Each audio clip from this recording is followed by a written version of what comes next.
2024 সালের গণঅভ্যুত্থানে শেখ হাসিনা সরকার পতনের পর ভারত তাদের ভিসা দেয়া বন্ধ করে দেয় বাংলাদেশি নাগরিকদের জন্য।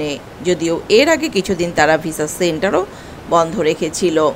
সেই 2024 থেকে এই পর্যন্ত ভারতীয় ভিসা সেন্টার থেকে কিন্তু বাংলাদেশিদের জন্য ভিসার যে স্লট দেওয়া হয় সেটা আপ ডাউন করেছে, কখনো দিয়েছে কখনো দেয়নি, কখনো একদমই বন্ধ রেখেছে।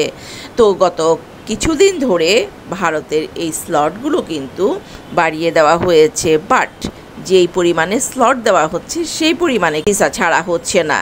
যদিও এই ভিসা না দেওয়ার ব্যাপারটায় ভারত বরাবরই বলে আসছিল যে তাদের নিরাপত্তাহীনতার কারণেই তারা ভিসা দিচ্ছে না, আর এই ব্যাপারটা কিন্তু এখন আরও বেড়ে গেছে। এই নিরাপত্তা ঝুঁকিহীনতা কেন বেড়ে গেল সেটার কারণও আছে।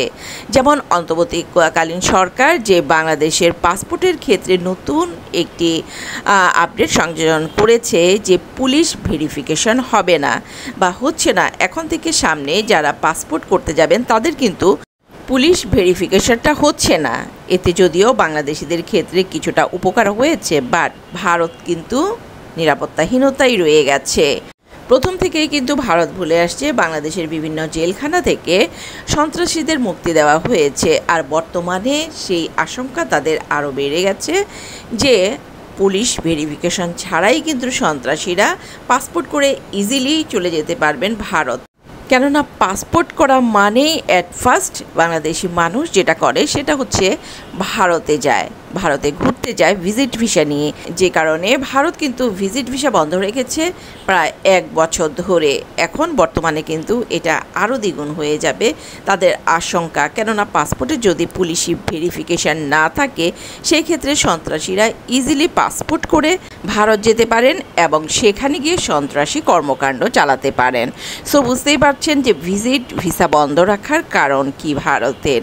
সো ট্যুরিস্ট ভিসা কিন্তু খুব সহজেই ছাড়া হবে না, এটা মোটামুটি ক্লিয়ার হয়ে গেছে বা নিশ্চিত বোঝা যাচ্ছে। বর্তমানে যদিও অন্যান্য ভিসা যেমন double entry visa, medical visa, student visa slot পাওয়া যাচ্ছে, বাট স্লটের তুলনায় ভিসার রেশিও কিন্তু অনেক কম। অন্যদিকে দালালদের দৌরাত্ম কমানোর জন্য ভারতীয় ভিসা সেন্টার থেকে যে উদ্যোগ নেওয়া হয়েছে সেটাতেও কিন্তু বাহবা পাচ্ছেন তারা বাংলাদেশিদের কাছ থেকে।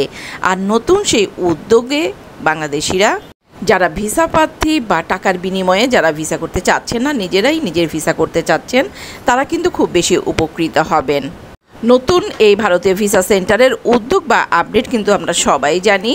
বর্তমানে ভারতের ভিসার জন্য যিনি আবেদন করবেন বা যিনি ভিসা প্রার্থী, অবশ্যই ভিসার জন্য যখন অ্যাপ্লাই করতে হয় তখন যেন তার নিজের যেই সিম কার্ডটি তিনি ব্যবহার করেন বা যেই ফোনটি তিনি ব্যবহার করছেন সেই নাম্বারটি যেন সম্পূর্ণ নিজের এনআইডি দিয়ে কেনা হয় এবং ভিসা অ্যাপ্লিকেশনের ক্ষেত্রে যুক্ত করা হয়। অন্য কোনো নাম্বার বা বাবা মা ছাড়া অন্য যে কোনো রিলেটিভের এনআইডি কার্ড দিয়ে যদি আপনি সিম কার্ড কিনে ইউজ করেন এবং সেই সিম কার্ডটির নাম্বার ভারতীয় ভিসা অ্যাপ্লাই করার সময় আপনি যুক্ত করেন, তাহলে সাথে সাথে কিন্তু আপনার ভিসা অ্যাপ্লিকেশনটি বাতিল বলে গণ্য হবে।